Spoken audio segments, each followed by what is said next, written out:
Hello guys, আসসালামু আলাইকুম। কেমন আছেন? আশা করি ভালো আছেন।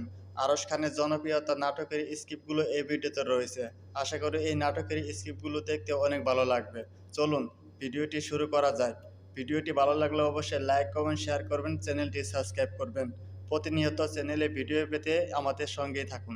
এক্সকিউজ মি, হ্যাঁ ভাই, আপনার নাম্বারটা কি পেতে পারি? ইয়েস, মানে যদি আবার কখনো বিপদে পড়ি। এই জন বলুন। 9 9 9 9। 9 999 বিপদে পড়লে আমাকে নাও, 999 ফোন দেবা। আচ্ছা, আপনি আমার সাথে এমন কেন করছেন? আমরা কি ফ্রেন্ড হতে পারি না? কিসে পড়ো? ইন্টারমিডিয়েট। দেখছি। কেন ফোন করছো বলো? ইম্পর্টেন্ট কথা বলার ছিল। হ্যাঁ, সেটা বলে ফেলো। আপনি যেহেতু আমার সাথে বন্ধুত্ব করতে চাচ্ছেন না, তাই আমার মনে হচ্ছে আপনি আপনার সেম এজ ছাড়া কাউকে বন্ধু ভাবতে পারেন না। মানে ভেরি গুড, সবই তো বলছো, কল করছো কেন তাহলে? তাই বলছিলাম কি, আমরা কি বন্ধুর থেকে একটু বেশি কিছু হতে পারি না? আর আমার স্কুল ছুটি হলে আমি নানু বাড়ি হচ্ছি। বাহ, ভালো। কি হয় আপনার? বাঁচতে না ভাগ নাই? বাবা আজকে কি হাতে যে বাবা? আমার মেয়ে, চলো মা। আপনি বাবা?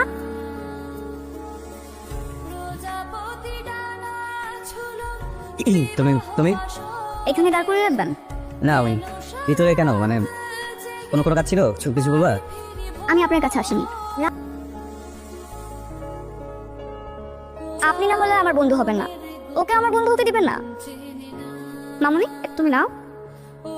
এটা তোমার জন্য, তুমি নিবা না? আমি তোমার জন্য এটা এনেছি। তুমি আমার বন্ধু হবে? হ্যাঁ, যদি তুমি এই গিফটটা নাও। ওয়েলকাম। এখন তুমি এটা রাখ। আর শোনো, তুমি যে সারাদিন বাসায় থাকো, তোমাকে একটু বোরিং লাগে না? হ্যাঁ, বলতে লাগে। আর বেশিরভাগ সময় বাবা অফিসেই থাকে। মারবে তো? আন্টিকেও মেরেছো, আমাকেও মারবো, সবাইকে মারবো।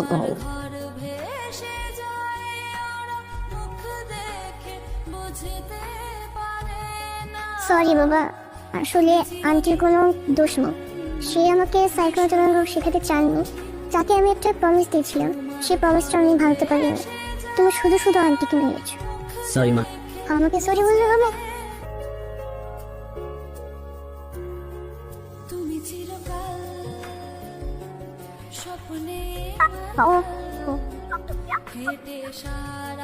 আবার সেদিন তোমার গায়ে হাত দেওয়া ঠিক হয়নি।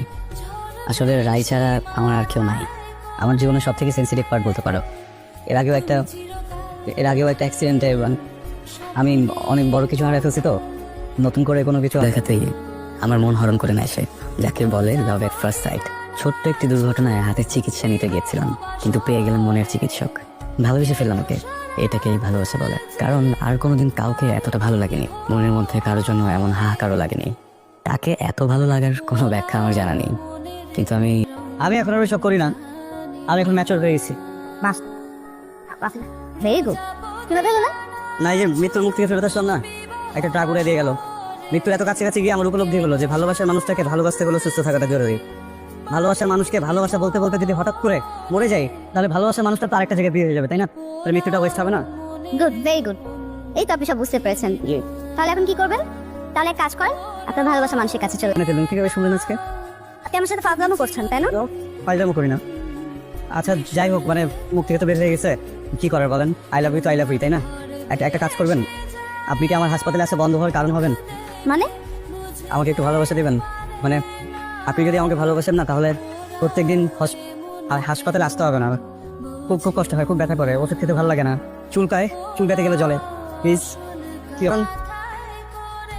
ভালোবাসি কারণ কারণ ভালোবাসি কিন্তু, হ্যাঁ ভালোবাসি কিন্তু কারণ আছে, অবশ্যই কারণ আছে। কারণটা মনে হয় পেটের ভিতরে আটকে আছে, মুখ আছে না। I love you.